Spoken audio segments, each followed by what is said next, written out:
Tonight on American Greed Bonus Edition. A family at war. Michael Scripps, heir to a multi-million-dollar media empire, is charged with stealing millions from his mother, Melissa. So he gets up in the morning, yawns, picks out, I think I will send myself $17,383. But for years, Melissa does not even notice. She has her own issues. Melissa looks at me and goes, "Hi, I'm Melissa. Would you like to smoke some opium?" And in this family, money is no object. There was talk about chartering private jets for their pets. And $90,000 goes to one night with high-priced strippers. She goes, "I want it's on a platter." Half an hour later, here comes a stripper with a silver platter with whipped cream all over her breasts. But when the money is spent, everyone gets desperate. He pointed the gun on himself, and he told me to call his mother. He was going to kill himself and make her listen.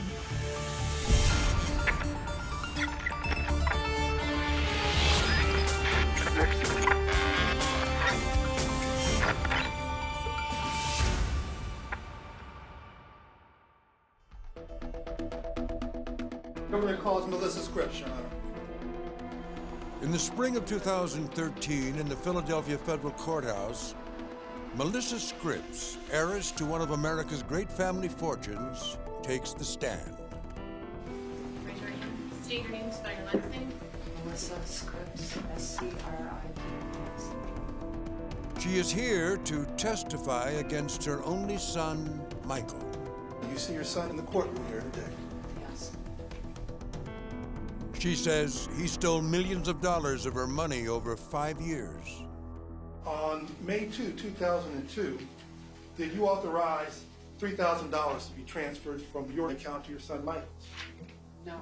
What about $9,100 on 7/10/02? He says she knew that he was taking the money. And his college friend says that this family fight has no place in a criminal court. That is like the most despicable thing in the world that a mother can do, is turn her child, her only son, over to the authorities. How does a family sink this low?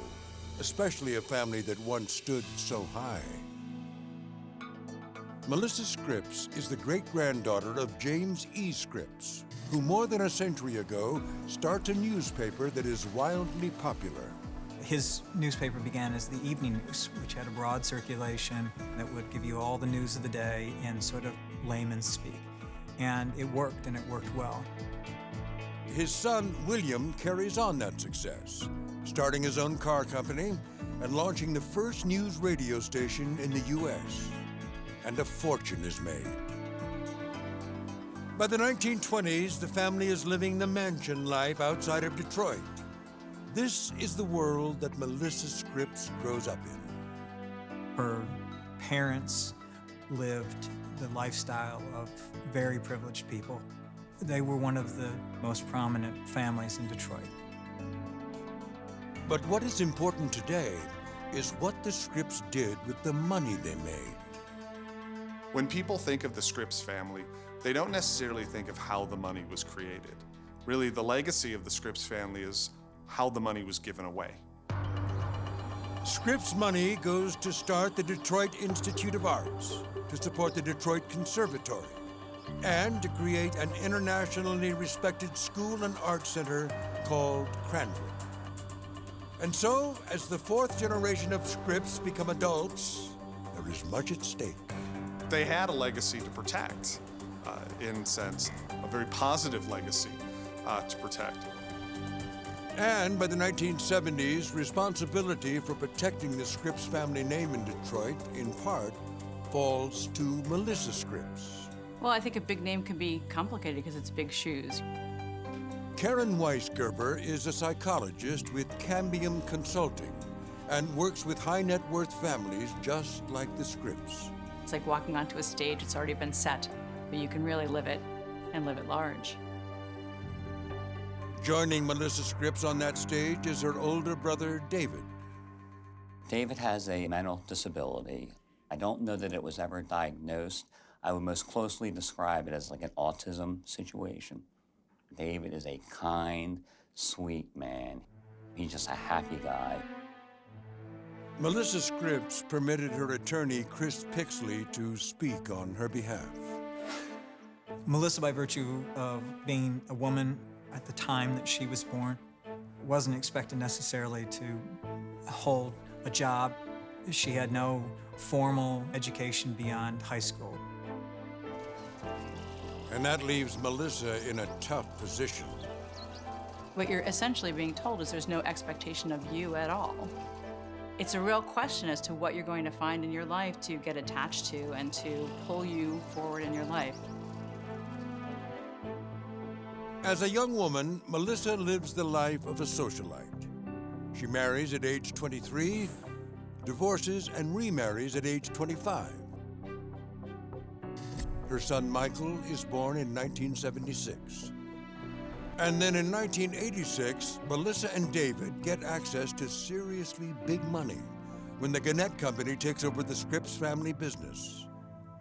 I believe the two of them before taxes got about $100 million. $100 million turned over to a woman who has virtually no preparation for what to do with it. Already from a point where you didn't have much of an anchor point, you can be totally disoriented. It's like your compass loses magnetic north. You just don't know which direction to go. Melissa Scripps can choose from 3 directions. She can carry on the family legacy of philanthropy, or she can invest the money in ways to preserve it for future generations. Or she can simply spend it. Once this big money came in the mid-'80s, the stock sale, as Michael would say, that's when the party really began. Imagine a childhood where your mother takes you out of school for months to travel around the world on the luxury ocean liner, the Queen Elizabeth II, known as the QE2. That's the life that Melissa Scripps offers her son and daughter in 1986. Well, Melissa at that point in time really didn't have a care in the world. She had plenty of money. David had plenty of money. They were able to do anything they wanted to do and not have to worry about it. But Thomas Rutherford, Michael's good friend from college, knows that there is another side to life with all that money. He and I were actually in the Beverly Hills Hotel at one point in the Polo Lounge, and I was talking about how cool it was, and he's like, it's cool as an adult. He's like, when you're living here and you're 8 years old and your mom takes off to Morocco for 2 weeks and leaves you with a servant and you're bored all day long, this place sucks. When the family is at home, they live in a beautiful house in Bloomfield Hills, Michigan, where no expense is spared. There is art and antiques and jewelry. Melissa Scripps has told me as her counsel on more than one occasion that she had a trust advisor that told her that she could never in her lifetime spend the amount of money that she had. And Melissa puts that advice to a dangerous test. She amasses a collection of teddy bears, rumored to be worth tens of thousands of dollars. And she appears to have an obsession with all things royal. She buys Queen Victoria's nightgown and Elizabeth II's coronation chair.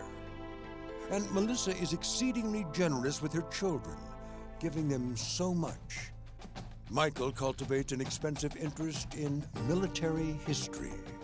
Michael collected war memorabilia and different swords from the Revolutionary time, swords and different items and artifacts from the Civil War.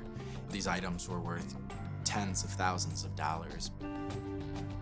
He is allowed to live like everyone else in the family, as if the money will never run out. That's what you're raised in, and that's the role modeling you have. You really don't have much other way to think about it. So it will seem like that's your normal. And also normal for the Scripps household is the smell of marijuana. You know, by Melissa's own testimony, she had a healthy, marijuana habit, and she did smoke marijuana every day.